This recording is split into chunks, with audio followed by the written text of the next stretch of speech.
Hi guys! We have another unboxing, fitting. Alam yung buhok ko. Dito, yung ganyan pag ginagayam yung buhok mo, diba? Yung shape niya, kudero. At is. Kasi, bumili ako ng yung pang straight ng buhok sa Kupang. So, dumating kahapon. So, kanina, inano ni Kim, ganyan siya. Nilagyan niya ng ang ginawa ng yak or yung medicine. Tapos, ang baho pang ayun, inano ko, sinampo ko, and then, hindi pa nga tuyo. Pero, parang dito kasi, gumana siya. Well, konti. Dito, hindi. Kasi dito, konti lang yata nalagay niyang gamot. Pero dito, parang effective siya. Ganun. So, anyway, kaya parang kakaiba yung aura ko today. Okay, first, ito, pink. So, sukat ko agad. Nabili ko siya sa on-off, underground, in Sambon. Char. Ang ginawa. Dali. So, ito na.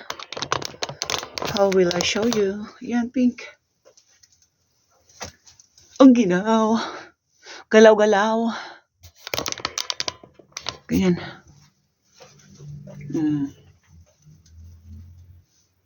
My hood. Ganyan.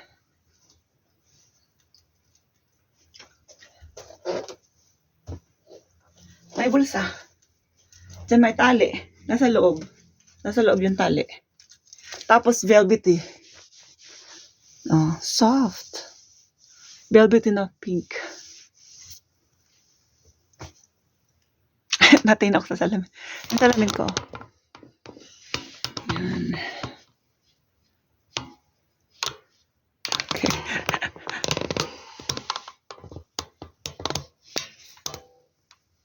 Tanggal natin. Wait lang ha. Ayun. Pinutol ko ng konti kasi nag-picture. Ngayon, second one. Ito. So, nabili ko siya sa TikTok dun kay Ajashi. Mabait kasi yun si Ajashi. Tsaka, kino-compare ko yung price niya dun sa ibang mga nagtitinda. Mura talaga siya. Kesa dun sa iba. Ito, nabili ko 49.9. So, 49,900 won. Sa iba, may nagtinda. So, nagtatanong ako, magkano yan? Sabi niya, 62? My God.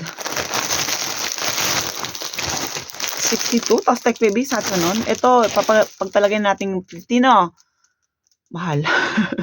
Mahal. Kasi maganda siya. Basta, papakita ko. So, kung 50 siya, plus 4, tech baby, di 54. Ito siya. Di ba may ano siya? Tapos, in-upload ko siya sa, my day ko, sa Blue App, o sa FB. Sabi ko, which color? Kasi may black, hindi black, gray. Ito beige, na para siyang brown. Tapos, white. May nagsabi ng dalawang gray, may nagsabi ng dalawang beige, may nagsabi ng dalawang puti. Unang-una, pag puti, madumihin. Pangalawa, pag gray, madami akong gray. Ito, na lang napili ko. Pero, parang hesitate din kasi parang kasing kulay ko. See? Wala tayong choice kasi wala akong ganitong kulay na set. Na yung pang-alis. Ay, meron kaya lang siya. Iba. Tarahan. Ayan diba? Ang ganda. Meron siyang 4. Kaya mahal. Tas may zipper. Wala siyang hoodie, of course. Baba ko ng konti. Yan. Shibo up ang tawag dito. Yung parang dalawa. Two-way. Ayan. Tapos yung kanyang loob. Ayan So warm. Kaya mahal. Tapos likod. Tapos pagkasuot mo siya, para kang naka-vest. Para kang naka-set ng long sleeve. Tapos ito, nakapatong vest siya na pinatong mo. Pero hindi, dikit siya ang ganda. Iba niyang amoy. Anong brand to? Sana wag made in China. Kasi mahal. Ito yung kanyang pants. Tsaka hindi siya yung pants lang talaga na pants. Meron siyang may bulsa siya. Pero, display lang. So, wala. Tapos, yung kanyang pants, tignan mo ganyan. Meron siyang pintax lining na tawag dyan. May bulsa, syempre. Nanginginig ako sa Ginoo.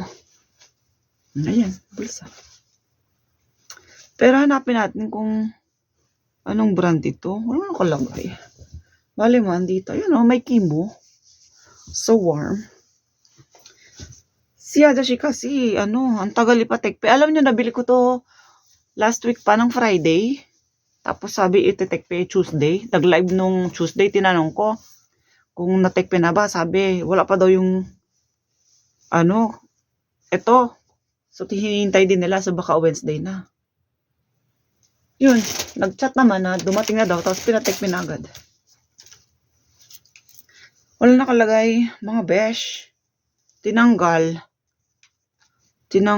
naka-cut siyang ganyan. Akala ko, by J Love. Sukat ka naman. Okay. Pagpasensya yun na yun. Ha? Hindi ko na maayos yung bahay na to eh.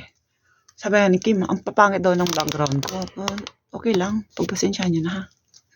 Wala yung buhok ko, para akong kalbo. Okay, sukat. Ito na. Ay, ang ganda. Ay, bakit ba yung ganyan buhok ko? Para akong kalbo. Ambot. Ayan para siyang naka-vest. Layo nga. Tapos yung kanyang pants. See?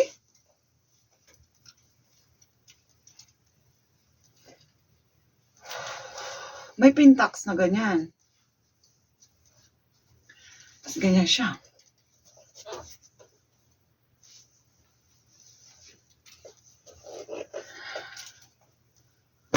Ang ganda. Kaya mahal. Pwede siyang ganyan. Or, pwede siyang ganyan. Dapat may inner ka sa loob. Taray. Wala, ganyan. Kaya dalawa yung kanyang zipper. Uy, ang ganda. Ang ganda. One more.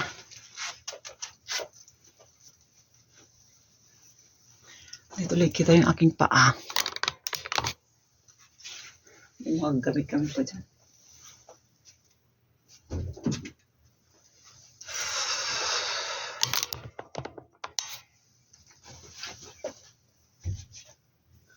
Ano ba?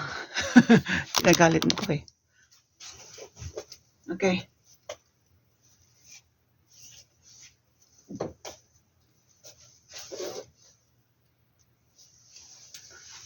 Yun lang guys. Thank you guys for watching and hope to see you on my next vlog. Dalawa lang yung aking nabili. Supposedly hindi na talaga ako bibili. Sobrang ganda nga niya. So hindi ko siya na-resist. Tapos yung pink naman, pumunta ako ng Sambon. So nagtingin-tingin. So wala akong velvet na ganun. So bumili na rin. So hindi na ako nagbibili ng pagkadami nowadays. So nakokontrol ko na yung self ko. It means I'm healing. Char. Pag mga meron lang yung occasion na wala akong damit. So, may damit naman dyan, pero parang nasuot na. So, I need to buy something. So, bibili na lang ako that time. Hindi na ako magsha-shopping ng bonggang-bongga kasi, let's be practical. We need money nowadays. Lalo na at meron akong kolehiyo. Yun lang. Thank you guys for watching. Bye! Pasensya na sa buhok ko.